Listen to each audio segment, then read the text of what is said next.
Judy. Ooh, zipping right along. That's frightening. And the victims were piling up. You on your electric scooter collided with the pedestrian. The scooter flipped in the air and hit his car. This is Judge Judy. Motorist Linus Lee is suing Christopher Peterson for damaging his car when he hit it, riding his scooter. Yeah, it's case number 36 on the calendar in the matter of Lee versus Peterson. Parties have been sworn in. Mr. Lee, according to your complaint, in February of this year, on the 11th of February, in the evening at about 6 o'clock, you were driving your car. You were driving your car in San Francisco, and there was a lot of traffic. Is that right? Correct. Were you on your way home from work? No, I was driving Uber. Okay. So you were working, actually, that day. Did you have a passenger? Yes, I do. When this accident occurred, you had a passenger in your car? Yes, I did. What kind of car do you have, sir? I 2007 Camry. And how long have you been driving Uber? A couple of years. Do you do it every day, or do you have another job? I do it every day. Is that your sole source of income? For now, yes. Was it in February? Yes. Was it in January? Yes. Okay. Now, on the same date, the defendant was driving an accident, and the defendant's scooter damaged your car. Correct. You want to be compensated not only for the damage, but you had to have the car fixed, and the car was out for a period of time, and you want your lost income as a result of the accident. Defendant says it was somebody else's fault. So I'm going to start with you, Mr. Peterson. Since there is no issue that on the date of this incident, your scooter collided with the plaintiff's car. I read your answer. So there's no issue with regard to that, correct? Correct. And there is also no issue that the plaintiff's car did not hit your scooter, but your scooter hit his car, That correct? is correct. Yep, absolutely. And there is also no issue that you saw damage to his car as a result of your scooter hitting his car. Yes. Your defense is that the accident was caused by a jaywalking pedestrian who you tried to avoid but were unable to avoid. You, on your electric scooter, collided with the pedestrian. As a result of that, you were knocked off the scooter. The scooter flipped in the air and hit his car. Is that what happened, Mr. Lee? Correct. So facts are relatively easy. Now all we have to put is flesh on the bones. Peterson? It goes... What is the top speed it goes? Top speed? 38 miles an hour. That's pretty fast. Now, the traffic at the time of this incident, according to both of you, was bumper to bumper, moving very, very slowly. Yes. And you were traveling in the opposite direction from the plaintiff's car. That's correct. And you were, according to your answer, frustrated with the stalled traffic, so decided to, what do they call it? I believe it's called lane splitting. Lane splitting. And lane splitting, I gather from where you were, was you went in between the cars going in the opposite direction. So you were going in the opposite direction from the plaintiff, but right next to the plaintiff, there were cars going in the opposite direction of him, and you were straddling the double yellow line. That is lane correct. Splitting. Lane splitting. You got it. And I would assume that when you were riding your scooter, there was a time when you ride your scooter in the same direction as traffic, which I assume since bicycles must do, so must scooters, right? Yep, absolutely. Yeah. And that you were frustrated because they were going so slowly and certainly no threat to you because they weren't whizzing by, right? That's right. The middle lanes, right? Safely scoot on the middle lanes. That's right. Safe to say you were scooting. How fast would you estimate you were going while you were scooting? Approximately 15 miles an hour. Okay. Now, how fast do you think the pedestrian was walking who was jaywalking? I would estimate that he was walking at about 2.5 miles an hour. Okay. So if something is traveling 15 miles an hour, hits that's on a vehicle, because your scooter is a vehicle. It is not your feet. So if it's not your feet and if it has the capability of traveling up to 38 miles an hour, it's a vehicle. How much damage do you think you could do if you hit that pedestrian and made a different sort of a contact?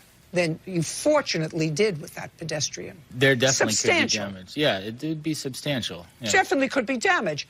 I know what it's like when, we all come to our respective jobs with a certain amount of human experience in our minds. And some things are the law and some things are factual. So I'll get to the law in a minute. But right now it's factual. And I know if I'm walking in the street and bicyclists are supposed to be in the street rather than on the sidewalk, and they're in the street with cars, they feel safer.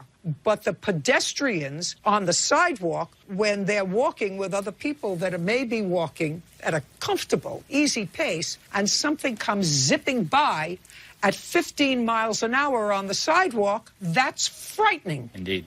Indeed, indeed, it is. So when you decided to take a risk and lane split, you had to be cautious enough to anticipate that someone, a child, a dog, might dart out into traffic, and we're talking about nighttime, right? Might dart out into traffic, and you, traveling at 15 miles an hour or better, could have caused some serious injury, just as somebody driving a car has to anticipate that, especially if they're taking a shortcut, that something that they didn't anticipate would happen. So what you want me to say is the pedestrian caused the accident, not me, right? That's what you want me to say. And therefore, Mr. Lee should have found the pedestrian that caused the accident and sued him.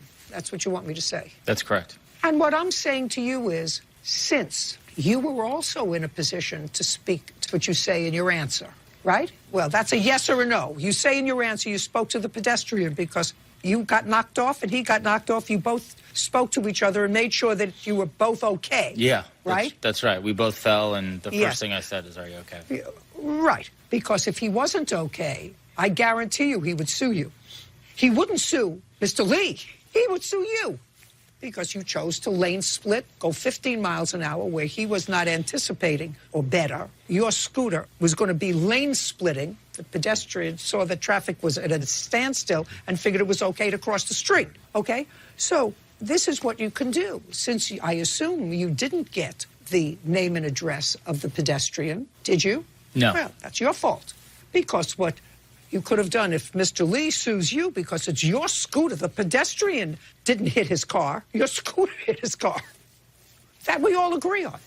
So if Mr. Lee sues you, you have the right under the law to implead the pedestrian and say, listen, if I'm responsible to Mr. Lee because my scooter was the vehicle that caused damage to his car, I'm going to bring into this case the pedestrian because it was really his fault. Because if I have to pay Mr. Lee, the pedestrian has to pay me. Why is that Mr. Lee's obligation to nation with him, correct? That's how you're here. Correct. I anticipated being a witness to this. I did not anticipate him coming after me. Well, yeah, just the same way, Mr. Peterson, that you didn't anticipate that somebody might be walking in between cars in dead stop traffic at 6 o'clock at night when it was dark and decided to lane split. You anticipated wrong that he was going to sue the pedestrian and not the person whose vehicle struck his. Okay, can I see pictures of your car, sir?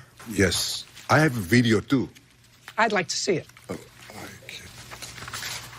How did you get a video? I got a dash cam. Oh, you have a dash cam? Correct. Ooh, zipping right along. Who were you scootering with, sir? I was scootering with myself and my pool stick. Yourself and your pool stick. Yeah. Would you play that again? There was nobody else there? I thought that I saw two people. Maybe I missed it. Go ahead.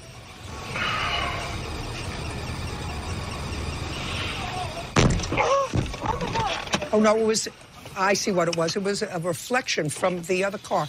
Yes, you were actually zipping right along. Can I see the damage to your car, sir, which he is responsible for? This is the first one. I'd like to see all three. These are the scratches from the scooter. Yeah, I see it. Okay. This is the last one. This is damage Oh, here. well, that one's substantial. Correct. That one's substantial. Did you have it fixed? Not yet. Can I see the estimates to fix it, please? Yes. This is the first Thank you. page.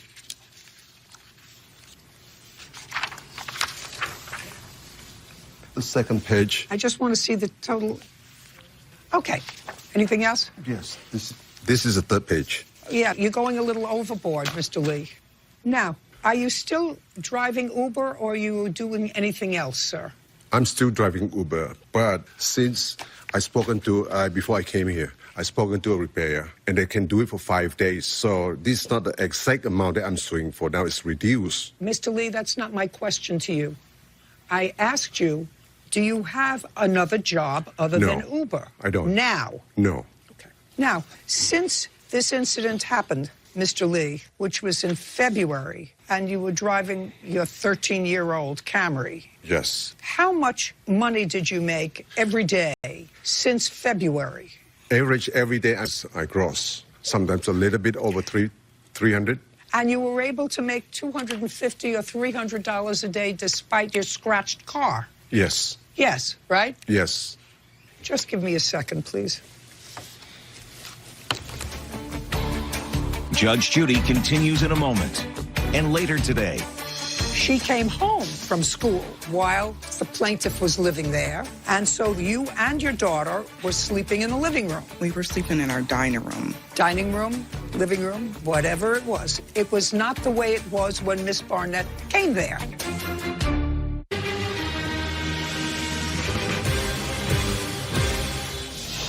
motorist Linus Lee claims Christopher Peterson was splitting lanes on his scooter when he ran into his car. Mr. Lee, it looks to me as if the average price of a 2003 Camry like yours is about $3,500. I don't know how much mileage you have on your car, but I think it would probably be a mistake to spend more than $2,000 to fix it. I certainly wouldn't spend $4,000 to fix a car that you could buy for $3,500. And I think that if you took this car in to have the scratches taken out, which are the first, whether you could or whether you could not, I'm awarding you $2,500.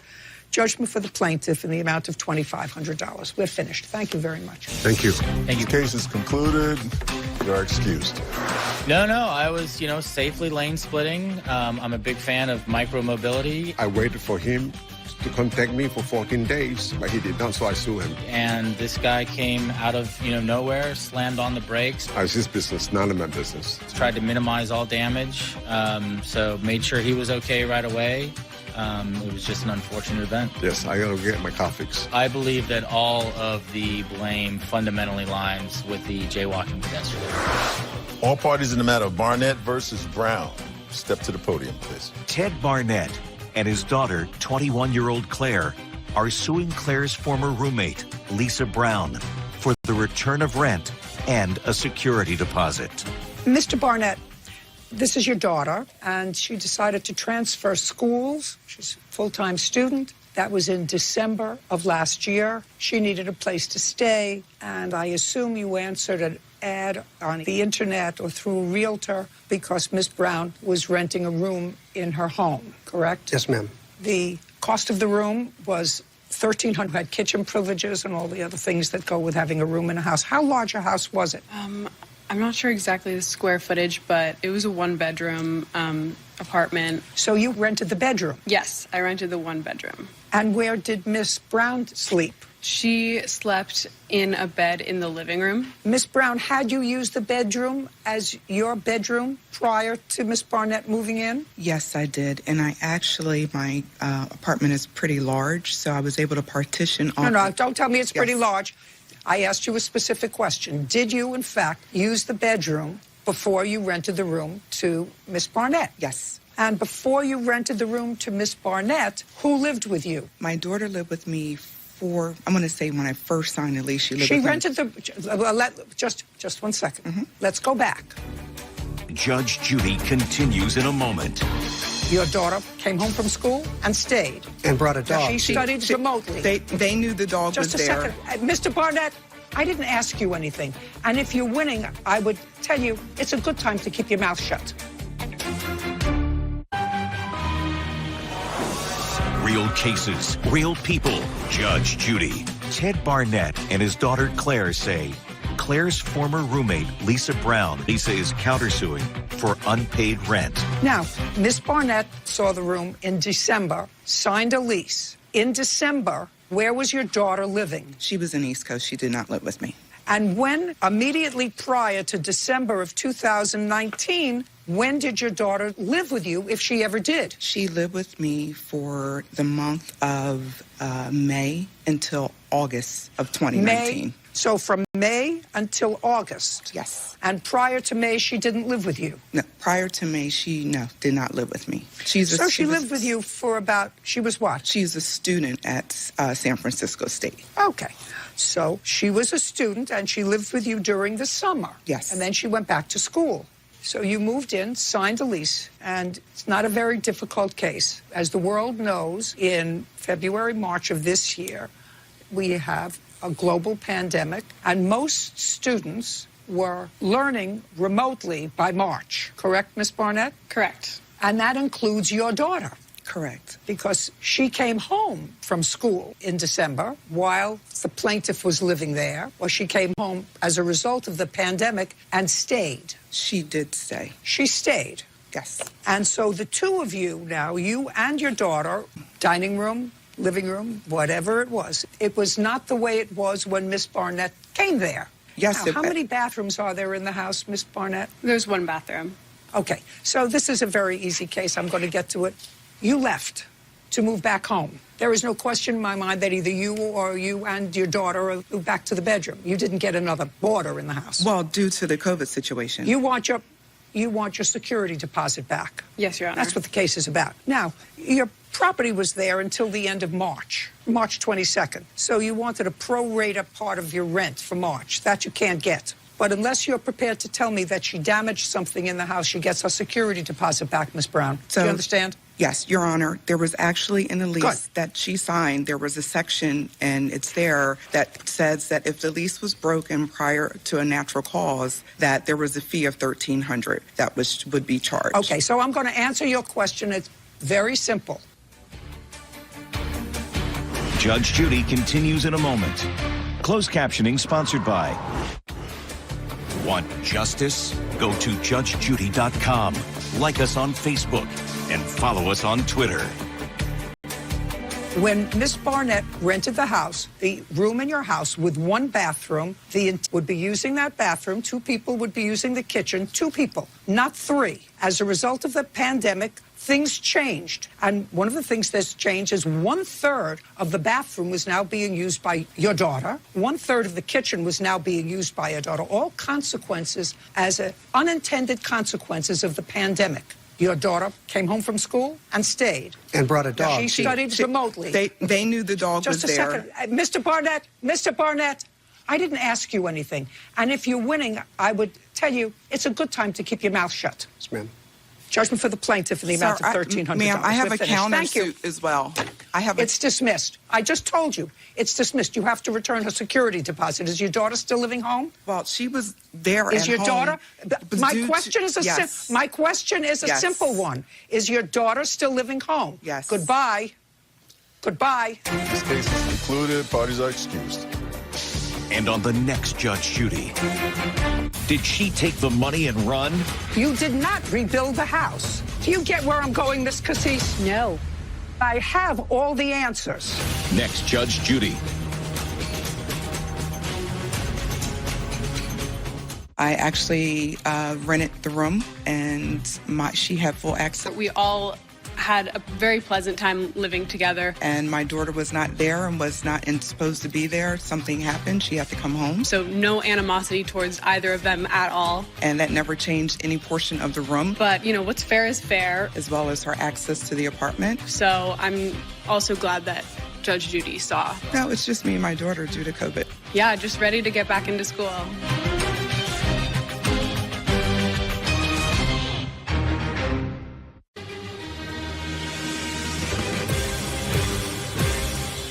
After making a mistake, For 3 years, you've been accepting $944 from her. Landlords demand money, Where do you expect her to get $16,000 from? She's a Section 8 housing person.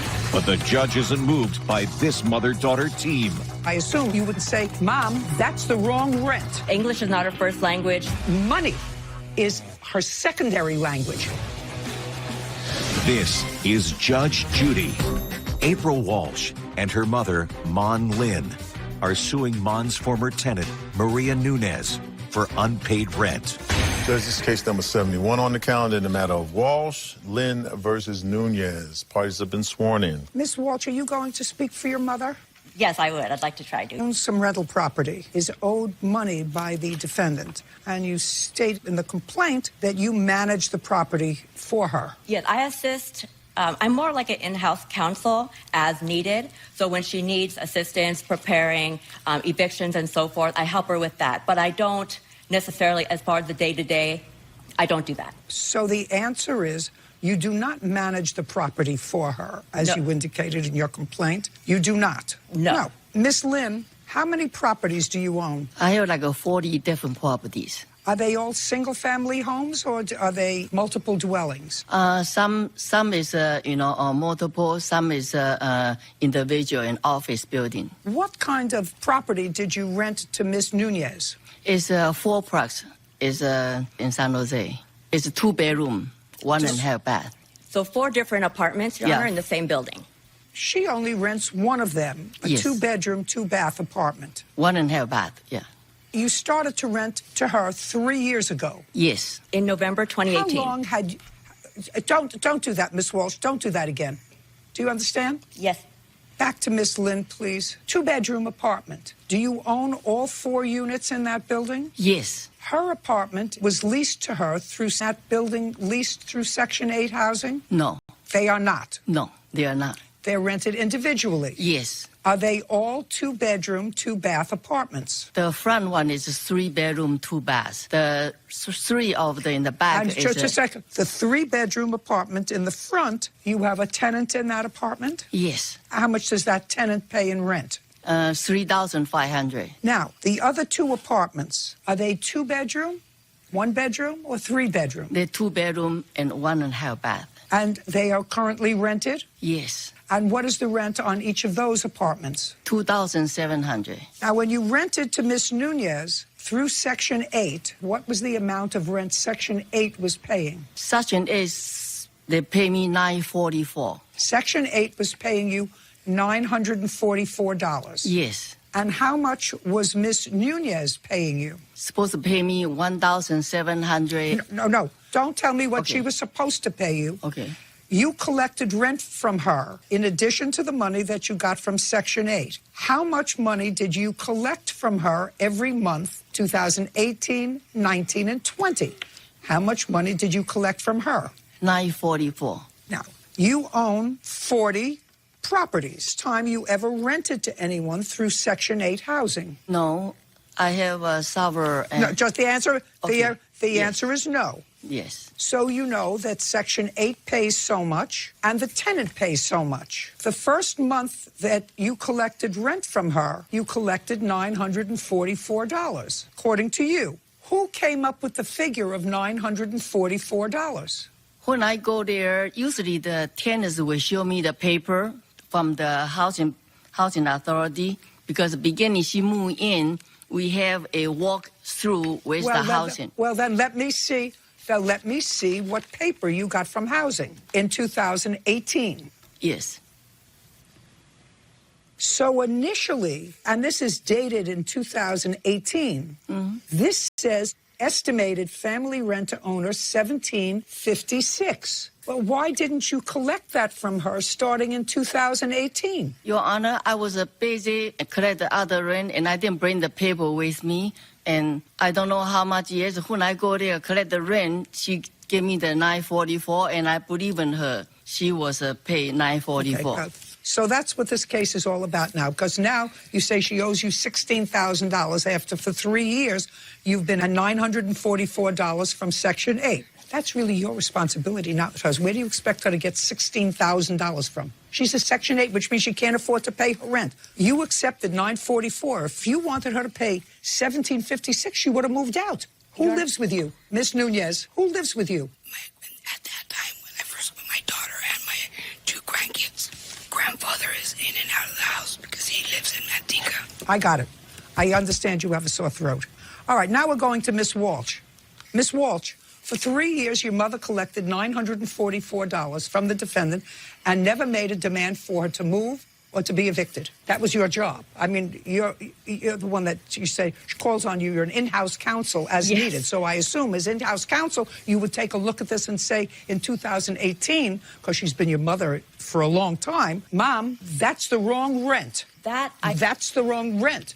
I don't do that part of it, Your Honor. I'm as needed. So my mother does everything herself as far as signing the contract. She's not going. Where do you expect her to get $16,000 from? She's a Section 8 housing person. Yeah, I understand that is the amount of the claim, but I understand, Your Honor, because of filing in small claims, there's a jurisdictional limit, and we believe, so I think the most you can get is $5,000. So what I think is, since there's definitely, she's elderly, English is not her first language, so she does have a portion of negligence. Miss However, Walsh, your mother owns, don't try to talk over me, your mother owns 40 income-producing properties. English may not be her first language.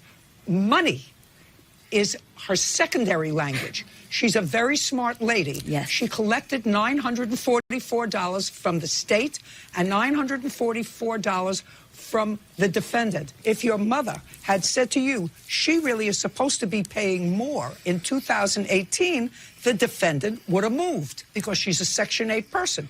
She accepted $944 from her tenant for 3 years. If I may, Your Honor? 3 years.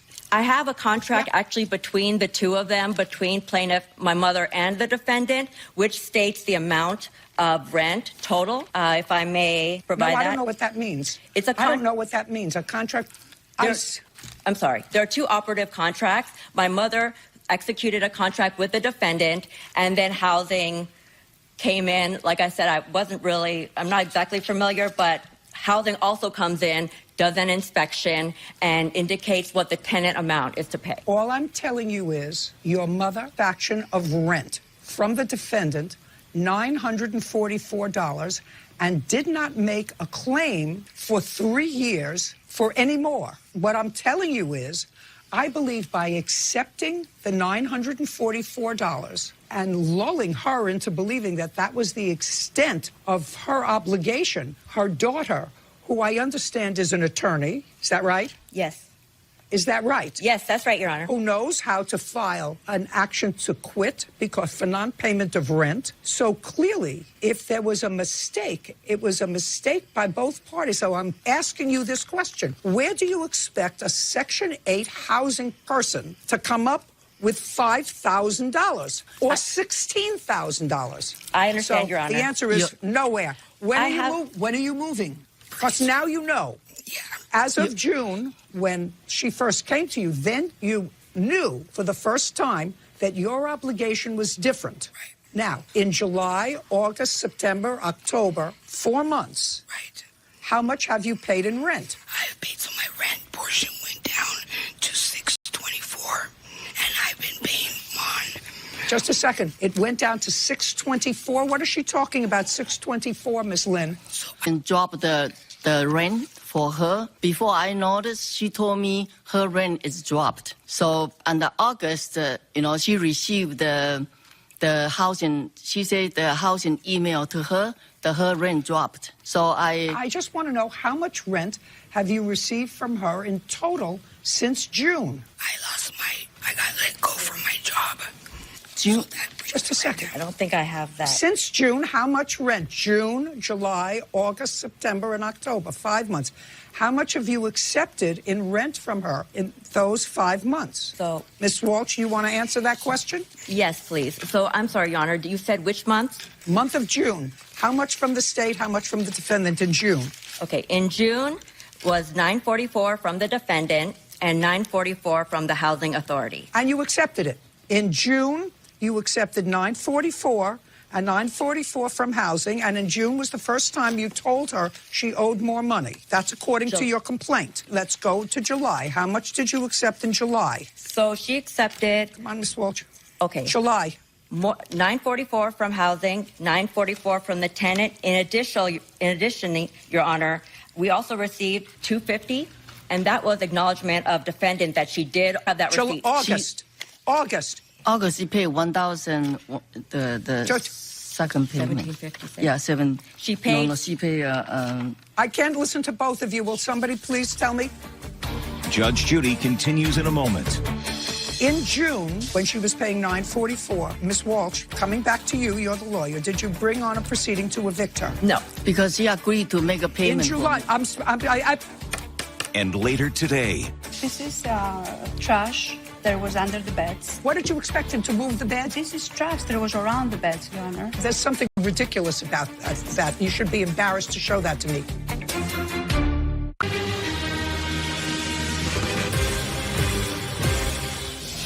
April Walsh and her mother, Mon Lin, claim Mon's former tenant, Maria Nunez, owes for back rent. Now, I told you, money is your mother's second language.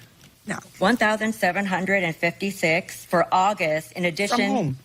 From the tenant. In addition, the defendant also paid $300 on top of that. Plus $300, and how much did she receive from Section 8? $944. September. In September, the rent changed per the Housing Authority. I do have the notice here, and her portion. Mother received is my question. 624. 624. Period. No. And from the housing is 944. October. She received. The total is 2,700. If you would like me to just. But she is 22,000. Her portion. October. The same amount, 2,700. The housing pay me 2,076. The tenants pay me 624. Did you move in June when she was paying $944? Housing was paying $944. Did you bring Ms. Walsh, coming back to you, you're the lawyer, did you bring on a proceeding to evict her? The answer is either yes or no. No. Because she agreed to make a payment. In July, in July, she paid you $944 from housing plus an additional $250. Did you move to evict her? No. No, because she was making the Because payment. she said she's going to make a payment for me. No, she wasn't. No, okay. She's not paying you any more money. Are you moving? Fairly soon, yes, Your Honor. When? Not very soon. When? Well, I mean, right now, they got $2,700 from you in October. Sometime after Christmas, Your Honor. It's really hard right now to find a place. After Christmas. That's fine. Yes. Right now, you're not doing badly. She's not paying you for the last 3 years. Goodbye. Your Honor, We're may done. Thank I you. just interject, please? No. Bye. But she knew that she did this beforehand. She already want to pay me the Goodbye. When she moved in there, Goodbye. and she Very got good. a new. We're done.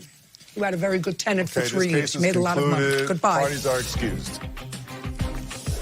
We believe that she just took advantage of my mother. I did not take advantage. Definitely participate more in her business practice. It does kind of, hurt me a little bit that she would think that I deliberately would do this to her.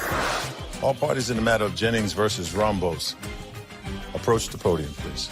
Giles Jennings is suing his former landlord, Melina Rambos, for wrongfully withholding a portion of his security deposit. Mr. Jennings, you are suing for the return of your security deposit on an apartment that you rented from Ms. Rambos. Yes, ma'am. And Ms. Rambos withheld part of your security, sending you only a small portion of it for 2 reasons. One, she said she had to pay a cleaning fee, and the next thing was she said she really gave you a break by not charging you for the whole month of June when you were actually out in June on the 15th, and you had a new tenant that moved in on the 22nd. Correct. Am I correct?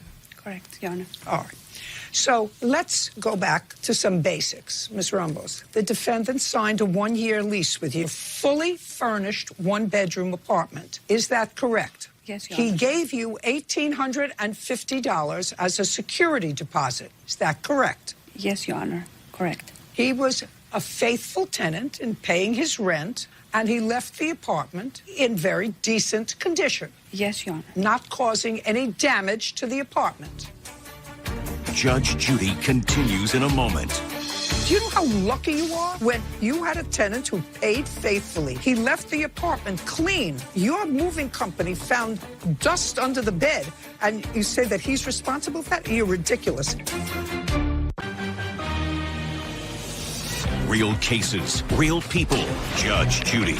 Giles Jennings is suing his former landlord, Melina Rumbos, for wrongfully withholding a portion of his security deposit. Now, when you re-rented the apartment to the new tenant that moved in, did you rent the apartment furnished or unfurnished? Unfurnished. Which means that you had to hire a moving company. Did you hire a moving company? Correct, Your Honor. He moved out on the 15th, am I correct, sir? Yes, ma'am. On what date did you hire the moving company? It was on the 17th, Your Honor. 2 days later. Yes, Your Honor. And they removed the area, correct? Yes, Your Honor. And on what date did you hire the cleaning company? The cleaning lady came the same day. The movers came early in the morning. And your cleaning lady, your person, yes, came after the movers. Correct. Now, you kept some of his security deposit, you allege, for cleaning. I would like you to show me photographs of what you allege that he left in an unreasonable condition, allowing you to keep a penny of his security deposit. Show me a photograph. Yes, Your Honor.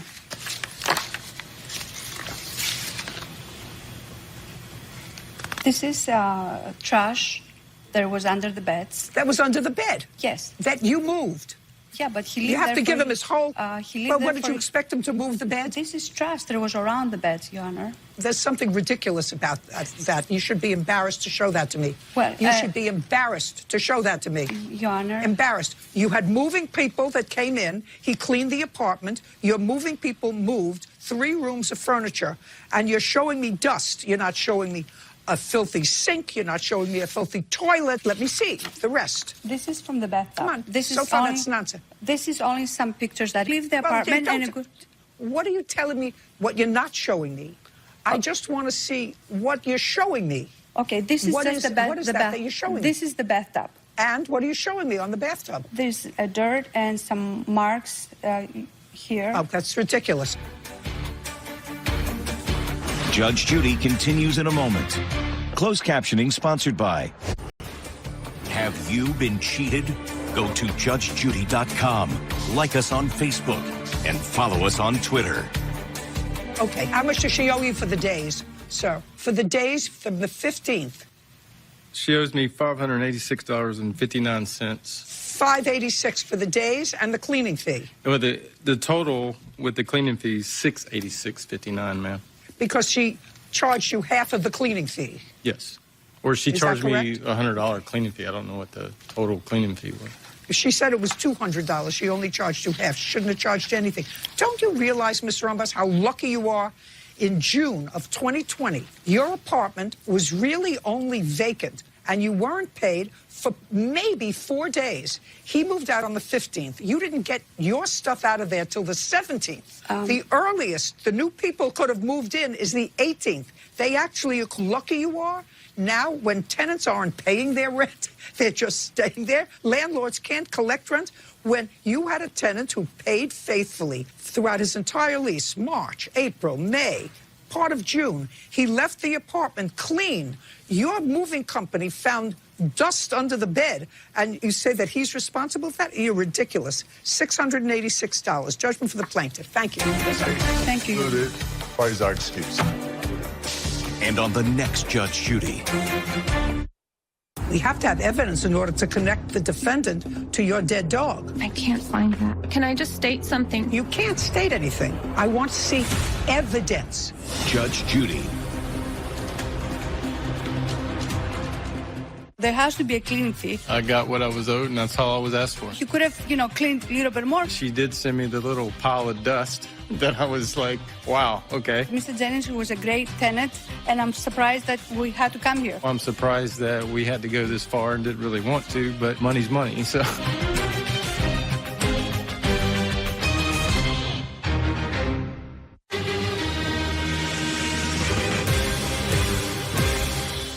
Suspicions at the groomer. I thought it was unusual that she wanted to rush me out with... What happened when you got home? There was blood. A dog owner's shock. It was a little gruesome. There was a piece of tail missing. It was like sliced. I couldn't believe what I saw. Ultimately, Marley had to have most of his tail amputated. This is Judge Judy. Brenda Cornejo is suing dog groomer Diane Layton for vet bills and damages resulting from injuries to her dog, Marley. Judge, this is case number 84 on the calendar in the matter of Cornejo versus Layton. Parties have been sworn in. Ma'am, have a seat, please. Thanks, Bird. Miss Cornejo, this lovely animal is your dog. How old is the dog? Marley is almost 7. Have you had him? I've had him. I adopted him. You adopted him when? It was June 16. So you've had him about 4 years, a little over 4 years. Do you have any other dogs? I do. I have a beautiful German Shepherd. She's a female. Her name is Penny. And they get along really well. The defendant is a dog groomer, and from your papers, it appears as if you've used her in the past. Have you used her for both dogs in the past, or just this dog's name is Marley? This is Marley. I've used her for both of my dogs because I would take them together. Since at least 2016? Correct. He gets groomed professionally about every, I would say, 2 to 3 months. It just depends on, how dirty he gets, but I bathe my dogs in between the groomings. And other than this incident, which brings you to court today, you've been satisfied with her work? Yes. Now, according to your complaint, there did come a time, this is the last time that you took Marley to the defendant, that there was an issue. Yes. On what date was the last time that you took him for grooming by the defendant? Yeah, so he was last groomed by Diane Layton on July 21st, 2020. Prior to July 21st of 2020, had you noticed any injury to the dog's tail? Absolutely not. Tail, nothing. Absolutely not. What time, if you recall, did you take Marley into Miss Layton to be groomed? I dropped him off. It was, I would say, around 10:30, 11. And then I picked him up a little after 4:30. And so it was a longer than usual time for them to be groomed. Does the defendant call you to tell you it's time to come and pick up the dogs? Yes, she has to. And in the prior 4 years that you've been taking Marley to her for grooming, approximately how long does that grooming session take? Approximately... Considerably longer. Yes, it was unusually longer. Will you tell me what happened when you went to pick up Marley on the 21st of July? I got the call that the dogs were ready, and I went up to the counter, and she looked nervous and asked me to take both of my dogs at the same time. And I normally take one at a time because I can't manage, the Shepherd and Marley. So I said, no, I can only take one at a time. I thought it was unusual that she wanted to rush me out with both dogs at the same time, but I said, no, I can only take one at a time. So I grabbed Marley first, and then I went from point A to point B. So the door of the grooming to my car, which was parked right in front of the shop. Right before I put him in the car, I did notice like a fresh drop of blood on the side of his body, but I looked and there was no cut. There was nothing there. So I thought it was unusual. But then I put him in the car and went back for my other dog. And then because of the way the parking situation is located in front of her shop, there's cars waiting for you. There's only like 2 parking spaces. And so they're waiting for you to move. So you left? Yeah, so it was very quick. Left. What happened when you got home? I picked them up by myself. Usually my son accompanies me, but as soon as I got home, he was out there waiting to help me bring the dogs down. And I parked, and he took both dogs, and he was playing with them outside. Were you watching them? I was watching him outside of the porch door, and he was playing with them there. So you were watching? Uh-huh. Okay, continue. So he was under the porch playing with the dogs, and it was momentarily, and then he screamed, and he yelled out, "Mom!" The dog's bleeding, and, he was, like scared. So I went out there, and I looked at Marley, and I couldn't believe what I saw. It was a little gruesome. There was a piece of tail, missing. It was, sliced. There was blood that apparently had restarted bleeding. There was bone and flesh. I couldn't believe it. I was in a bit of a shock, seeing my dog in this condition. I want to go back for a moment. When you took Marley from the defendant's shop, You said you saw a drop of blood. Had you ever seen that before? No, because I didn't see any visible cuts on that side. I didn't know where it was coming from. Once I went outside to the porch and I assessed the dog and I saw him wagging his tail, and because the bleeding had restarted, he was, wagging the tail and flipping it to the side of his body. So of course the blood was coming from the tail and landing on the side of his body. And that's why we're here, at where and how that happened. You had substantial vet bills, and ultimately Marley had to have most of his tail amputated. Correct. That's why you're here.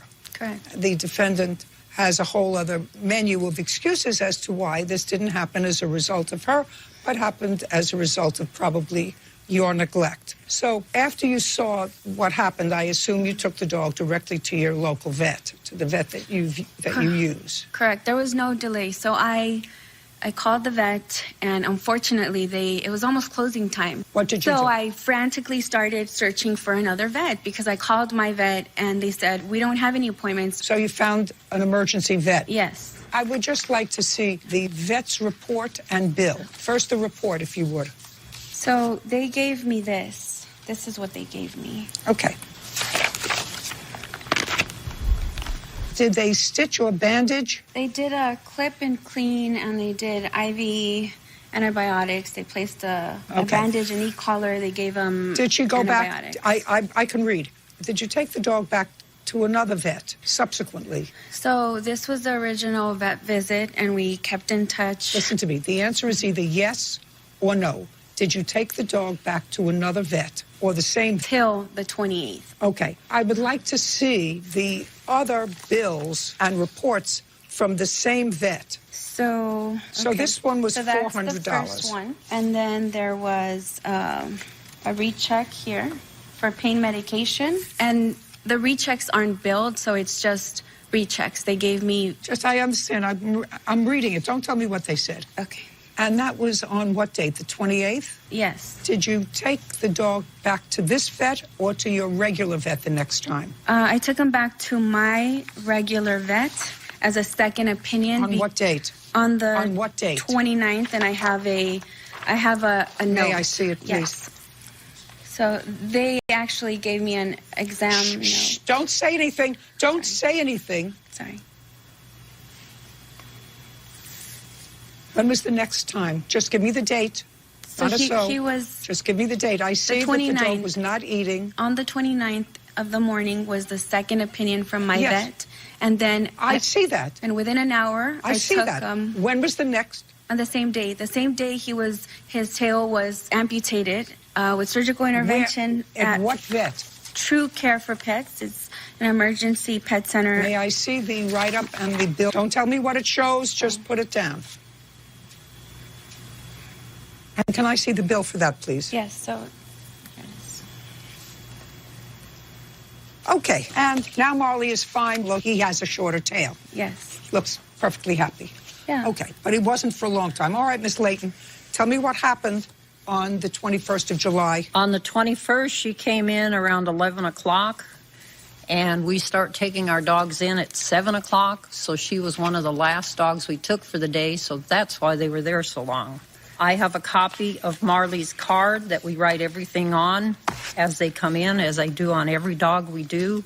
And it shows Marley has been having trouble with that tail since 2018. 2018? Yes. And what kind of trouble has Marley been having with the tail? We have been taking fly eggs off the end of that tail since 2018, the very tip of it. Explain that. Look at me. You've been doing what? Explain to me what you've been doing. When we put him in the bathtub and the big crust is there, it's full of fly eggs. So when we have him in the tub, we soak them all off, clean it all up, and each year it has progressively gotten worse and worse and worse. And she's done nothing about it up until the day that it was so bad that it really bled. Second, I would like you to show me on her card, starting in 2018, where you document that. You want 2018 only? No, well, I want to start with 2018, where you document the fact that you told her that this was a problem and that she's done nothing about it. But that's the tip of the tail. Yes. That doesn't require any surgical removal. She had according to you, fly eggs that were crusted, and you soaked it, and you removed the eggs and continued with the grooming. Yes, the problem with it is when they leave the fly eggs for that long, they get a bacterial infection, and the tail will not heal without antibiotics. And it just has progressively gotten worse and worse. Your Honor, can I show proof? Just a second. I would like you to point to me what you're talking about. Okay, and read it to me. Okay, August 9th of 2018 was the first time we started seeing trouble. Tell me what it says. It says... Read exactly what it says in 2018. She takes a 7 on the body, which makes the dog bald, which makes him more susceptible to flies. Okay, no. Just read what it says.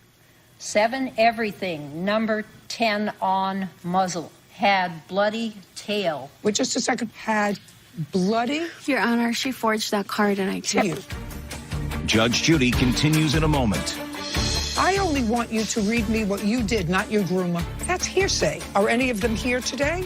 I didn't bring any. I thought the card was good enough. It has their initials and their signatures. How do I know who they are?